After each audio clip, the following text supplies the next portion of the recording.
Welcome! I'm Johan Nilsson. And I'm Lincoln Murphy, and this is Impact Weekly.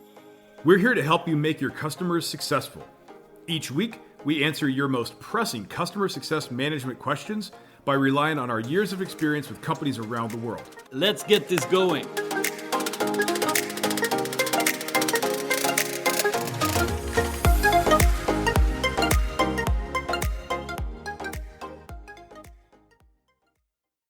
Hey everyone, welcome back to another Impact Weekly. This is the sequel to the 2024 trend episode. We started last week, so if you haven't heard those trends, make sure to listen in to the previous week's episode.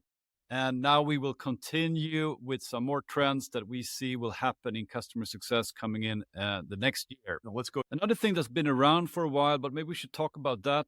I know it's a buzzword. Some people are doing this a lot. Some people are looking at it. So I think we should bring it up. And it's this product-led growth motion that's been discussed for many years now. But where do we stand there? And where is that going? Yeah, I feel product-led growth had a resurgence in 2023.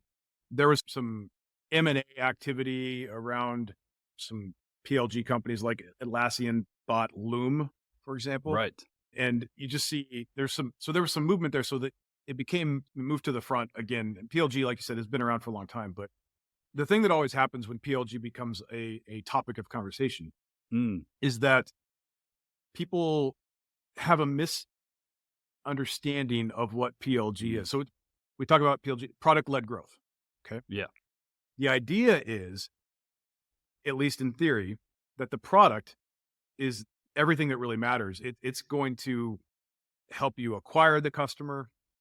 It's going to make the customer successful. It's going to get the customer to spread the word, which is going to bring in more customers, and it's magic. Yeah. It is not. And actually, the interesting thing is it's so easy to fact check that if you just look just right under the surface, you will see that the most successful PLG companies are built on usually very large customer success management operations. And the reason is PLG as a sales motion or as a go-to-market motion or whatever it's effective. Product first, get the customer to, so you buy some ads or you use some virality and you get people into the product first and they start using it. That's great. And that is efficient, but that is usually not enough to ensure that customers are successful. And so at least for some cohort of customers for whom an appropriate experience is still, I need somebody to guide me, or I need additional help. I need additional help understanding what goals what goals could I focus on that this product could actually help me with beyond maybe that initial goal that I had. And these companies have customer success managers and customer success operations, which by the way, are not always called customer success. Sometimes they have different names, and sometimes they are called customer success, but they're really more sales organizations or inside sales or expansion sales, land and expand. But whatever it is, people come into the product, they use it. At some point, they're going to need additional guidance, additional help. And maybe it's based on what their characteristics are as a customer. We would say, oh, this company has 10,000 employees. 3 of them are using our product. We're going to reach out, make sure they have everything they need so we can get the rest of those 10,000 employees in here. And so we've just seen a lot of movement around this. But again, when PLG comes up, people think all I have to do is have a great product and we're good to go. And again, that's just not the case. And you have to have a good product. Of course. Ideally, your product is designed to acquire customers. It is designed for customers to be successful, and it is designed for virality. And so something like Loom is a perfect example, because if you simply use Loom to do what you need to do, which is create an async video, usually a short video, and it's something that instead of having a meeting, I'm gonna do this. I'm just gonna record this video and send it to my customer. If you simply use their product correctly, then somebody else has been introduced to their product, to Loom. Yeah. So if I send you a Loom video, you now know what Loom is just by me using it. So you say, oh, that's fantastic. That's product-led growth. That's that viral aspect of it that we want. But at some point, I may have a bunch of people in my company that would like to use Loom. I may need to have a better understanding of how to structure things so that maybe I have some internal looms and some external looms. And now I'm starting to need more from this product that the product itself can't just deliver on. So I need somebody to help me. And that's where customer success managers come in, and they can help me understand all of the different ways that I could use async video to make my operation more efficient. We talk about capacity planning and efficiency, and Loom has been used extensively in customer success to offload what we would normally do in a synchronous meeting with customers. We offload some of that stuff to async, and Loom is one of the go-to products there. But behind the scenes, they have a pretty sizable customer success management operation. And now that they've been acquired by Atlassian, they're part of a massive customer success management operation. And I just think it's very easy to fall into the trap of product-led just means good product. And so no, that's table stakes. You have to have a good product, but you have to have everything else behind it. And we see that with Calendly. We were just talking before we started. Calendly, something a lot of people, probably everybody uses. And if you didn't know, you might think it's just this app. It just exists. But they have a pretty sizable customer success management operation. Describe themselves as being not product-led growth, but email-led growth, actually, because of the fact that their CSMs communicate with their customers so much via email. This is really interesting when all you have to do is just go one step below the surface, and that it's not just product-led. But when we're thinking about this, we're like, okay, it's product-led customer acquisition followed by customer success management as a way to make it successful, make the customer successful, grow the company. So it's product-led, product first. But you brought up a really great point before we started that the PLG is also having an effect on those companies who are not product first. Right. I think an important point here. First of all, I think some companies that read in on PLG and saw that coming, and they jumped on it. And I heard even stories where people removed the customer success team and went all for product-led. I don't know how that turned out. I suspect it could have had some issues there. But I think also what product-led for sure has done is that with everyone who was not product-led from the start, the bar has been raised for what's been expected from a user of even a quite complex business application. I think I think we should debunk this either or myth that you either are your PLG and you don't have any people that involved at all. It's just a product, basically, or that you are all customer success and basically if you have to adopt a custom field, you need to call your customer success manager. I think those are the extremes, and I think it's going to it's table stakes to have a really easy to use type of application, but it's also key to have real good customer success management. So I think that's something I think more and more companies are like realizing this through this evolution of product-led growth that's been, I think, great in many cases for the industry in general. But also it's also like a trend that people jump onto a little bit too quickly, maybe, or forget about these other things as well. Exactly. So I think just to be clear, that the trend that we see is product-led acquisition, followed by customer success-led growth. I think that's the trend we see. We see more product-led growth acquisition motion. Trend we hope we see is that plus customer success driven growth behind the scenes. But I do think we're going to see more product first acquisition. I think that's definitely going to happen. With that, we'll see some companies have the misstep of saying we don't need customer success anymore, and that's going to be an issue. So a learning curve. Yeah. No, but so that's on PLG, another trend we talked about now. Let's get into, I think what's really interesting is to talk about customer success as a profession, as I think like part of the organization, and also the positioning of customer success and what's going on there. As a parallel, I think what we could start, just what do I see a lot on LinkedIn now is I think sales probably has been more active. Sales have been more active on building their own page or their own profile or their own basically position as an individual. You work for a company, but you are a professional sales representative, building your reputation as an account executive. So I think sales has been doing this for quite a while, but I see now more and more customer success leaders, customer success managers also realizing how important the personal brand is.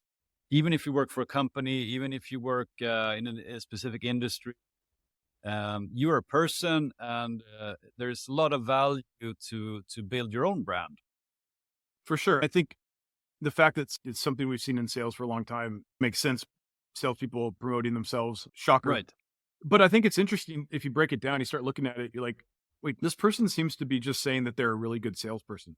They're not positioning themselves necessarily as an expert in the product that they sell. They're not positioning themselves as an expert in the industry that the product serves. They're just saying, I'm a really good salesperson, and here's why. They'll share content about how to be more effective at sales, and they'll talk about their journey and all that stuff. And that's interesting. Why would you do that? How is that effective? How is that helping? I think people will actually maybe gravitate to the salesperson that they think is a good salesperson. Now, we talked about this before we went live. This is also possible that could have a negative effect, I would think, from a sales standpoint. Like, if they're too good, you might be like, I don't want to buy from this person because they're probably going to exactly. They're going to out negotiate me or whatever. Yeah. But if you're a customer success person, you can learn from that and say, okay, Yeah. What if I position myself as just a really good customer success professional? Right. Not necessarily as an expert in my product or not an expert in the industry that my product serves, but just I am a really good customer success person. You don't have to say it exactly like that, but you basically put yourself out there, you share content, you share your ideas. And look, here's the thing. If you're good at what you do, you should be sharing about what you do. Because there are a lot of people right now who don't know what they're doing that are sharing about what they do. So think about that. You're sitting here thinking, oh, wink, wink, sales. Yeah, exactly. Although I see this in customer success as well. Of course, nobody that listens to this pod would ever do this. There are people that are positioning themselves as great CSMs or great customer success leaders who it's just clear that they're not. It's just clear that they don't know what they're doing. Right. So I'm not going to tear them down, but I do want to build you up. If you know what you're doing, you should be sharing that. So don't worry about those people that don't know what they're doing that are sharing, but don't sit here and overthink and talk yourself out of sharing what you actually do know. So make sure you're putting yourself out there. You don't have to even be a thought leader. You can just be good at your job, right, and share your lessons learned. And I think that's the great thing, and do it in a way that matches you. So of course, if you write long form content, like you write long blog posts, then do that. Is that the kind of thing that's going to go viral on TikTok? No. Yeah. But who cares? Somebody who does go viral on TikTok might mention your blog post and you'll get traction that way. The bottom line is make sure you're sharing what you know, because it will help your peers. It will help position you as an expert, and it will help you in your career, and it might even help your customers who see you now as an expert. Just like we were talking about the salesperson that positions himself as the best salesperson. You say, I want to buy from that person. Well, except you could have that. It could backfire, like we said, and be like, I don't want to buy from that person. I don't think any customer is going to say that CSM has positioned themselves as too good at being a CSM. I don't want to work with them. I don't think that's going to happen. He's going to be too good at helping me achieve my goals. Oh my God. I really don't want to achieve my goals that bad. I'm going to avoid this person. So I just don't. I don't see any downside. Though I would say, as we know from all the trainings and all the sessions we have with customer success managers, one of the main challenges, I would say, is customer success managers having a hard time reaching out to C-level, getting time with decision makers, being ghosted, and all that comes down to positioning. And here you have a way to position yourself as top notch in your field, top notch as a customer success manager. What a way to speed up that process and help yourself, basically. So I think there's a lot to be done there, and I think we see this more and more happening, but I think this will increase a lot. And you can position yourself an expert customer success, but you can also do more with your domain, whether you're in a fintech environment or a property tech environment or in sales tech or in marketing or whatever the area is. You can be both a domain expert and an expert within the area of customer success, and that will help your positioning significantly. If you're putting out content on customer success experience or best practices or something, or you're putting it out there on something, like you said, domain specific, and your customer has an issue, and you can say, here's an article I wrote. And right there, that's an article you wrote. There's something to that. Like, it's not just a help desk, or it's not just a help center article or something. This is like something that's out there. And maybe if it's on a third party site, it's even better. Or you write something, you create a piece of content that speaks to something that C-level executive would resonate with. You're talking about high-level KPIs or whatever, and that gets forwarded to them, or you send it to your point of contact and you say, I think your CEO would benefit from this. Yeah. And now that C-level executive that's consuming your content now sees you, the CSM, differently. Yeah. You've just been elevated.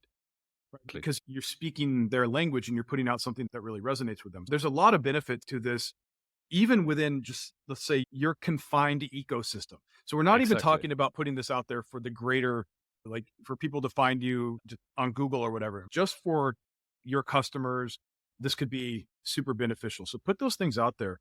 I said, you're going to sit there and overthink and get in your own way. I know how CSMs are.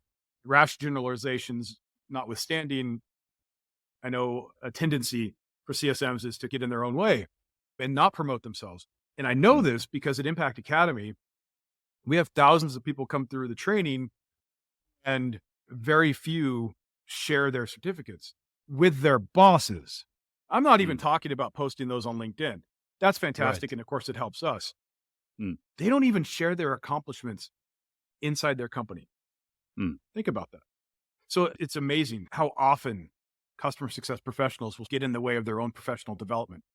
And I hate to see that. I'm telling you, you got to promote yourself. Nobody else will. So I see it as a trend in 2024. The need to do that, I think, is the trend. I hope that more people will do that, because the opposite side of that is if you don't do that, or if you stop doing it, like, it's really easy to get swallowed up by the noise.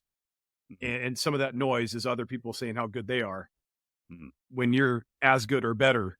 And if you're not out there promoting yourself, it's going to be a problem. So just make sure that you're doing that. You're good at what you do. So people need to know that. Perfect. I think that's exactly it. So that's a clear trend we see going stronger. Customer success managers, customer success, basically being more of a mini marketeer for themselves, positioning themselves better. And I think that's a great way to avoid this scenario when you're being ghosted and when you don't get through to your main stakeholders, because that's, as we know, that's a key thing to get going with the customers. So see it as a means to an end to do these posts and update your profile and share content, basically. I think it's a huge thing, and it's gonna take off next year. All right, heading into the last but not least, I think a trend, we talked about this, we mentioned Loom, we talk a lot about Async, communication, and I think we see things happening there that's going to bring that to the next level. But maybe just to start off with, what do we mean with Async? So if you think about just a meeting with a customer, that's synchronous, right? You and your customer have to be there at the same time. Yeah. We talk about meetings a lot on this pod. We talk about it a lot in Impact Academy. We talk about it a lot in customer success, because meetings with our customer are like the most expensive thing that we do, because it takes time, and time, there's a cost to our time. And I can only do this with one customer at a time. So it's the most expensive thing we do. In addition to just the actual cost of the meeting, The fact is, and what cost is the time, is the fact that it takes time. So if we have a 1 hour meeting with a customer, that's 1 hour that we can't do anything else with. And you say, but that was an hour well spent. You spent it with your customer. What's the problem? The problem is, was it an hour well spent or was it an hour spent? And what we find is very often it was just an hour spent. We probably could have done some of that work that was done on that call asynchronously. If the meeting is synchronous, we could have done some things offline, or the customer could have done some things on their own. An example would be, I went over a report with the customer on the call. Did I need to do that live on the call? Or could I have pulled the report, created a loom where I go through some of the key findings, sent them the report, sent them the loom, and said, let me know if you have any questions, or we can address any questions you have on the call. Okay, so then when you get on the call, what you're doing is doing the things that require synchronous engagement, but you're not doing the thing that they could have done on their own, which is review your video and look over the report themselves. And so now you could take in a 1 hour meeting, maybe take 15 minutes of that you would have used to go over that recording and carve that out. Now you have a 45-minute meeting. Or you still have a 1 hour meeting, but now you can replace that 15 minutes that was going over that thing with something more valuable. Most of the time, though, we can just leave it at 45 minutes. But you do that with 4 meetings, you just bought yourself an hour. And so we look for ways to eke out efficiencies in meetings, and it's usually in things that could be done asynchronously. And so we say async video, and Loom is an example of that. There are other platforms. Basically, it's just, I'm going to record a video for you, and I'm either going to record a video just for you. So I'm going to speak to Johan, and I'm going to say, Johan, here's this report that I pulled for you. Or I've created a generic video that I'm not going to say Johan's name. I'm just going to say, hey, you were talking about needing to do this thing. I created a video for you where I show you how to do that in the product. Let's go in here and take a look. So that's a video I can share with all my customers if they have this same issue. Async video, but really any sort of communication that's going to happen not in real time. Like and you could also consuming say, this pod is also exactly. async. So we're recording this live. You and I are in different places. This is synchronous. Yes. The listener is listening to this on their time. That's async. So exactly. That's a great example. Exactly. So from our standpoint as the customer success manager, we can create efficiency for ourselves by having async, helping prepare for the meeting, shortening the time of the meeting, or making the meeting more efficient. But it's also things happening on the customer side here, where basically this async type of communication makes their experience different. And it also makes the interactions with us as a vendor, as a customer success team, is changing as well. Where basically, as you are now listening to this pod, maybe on the treadmill, maybe in the morning, maybe in the evening, and maybe commuting, maybe wherever you are, the same thing is happening on the customer side. They will basically take their time when it suits them, basically. The appropriate experience, we talk a lot about that. It's becoming like this 24/7 type of experience now with this async, where the customer can adopt their work, their interaction, their job based on their own schedule. And it can be anytime, basically. And I think this is also opening up for a lot more, I think, efficiency and also collaboration. And it's a new world in a sense with the technology and these, where we create efficiency on our side, but it's also creates efficiency for our users, for our customers as well. I think this is a great example of what we would call a latent AX, which is if you asked your customer, would you want to consume this, I don't know, me going through a report on your way to work on the subway? They might not tell you that, or if you say, how would you like to consume this report? They would say, watch, I'll go over it with you when I get to work. Okay, that kind of thing. But the fact that you make it available to them whenever, all of a sudden, they're like, oh, I can use my commute to go over or to go through this report. basically with my CSM because they're narrating this report. So I can use that time. So customers couldn't necessarily tell us that's what they wanted, but now that's available, it's, oh, that's definitely what I want. So that's amazing. We're opening up new experiences for our customers, and those experiences are now what's becoming their appropriate experience. The downside to this is if a customer is consuming an async video at 11 o'clock at night, 2300 to some people, they're consuming it really late at night, and they go into the chat and they message their CSM and the CSM isn't there, and they get upset because there's an expectation that somebody's going to be there for them.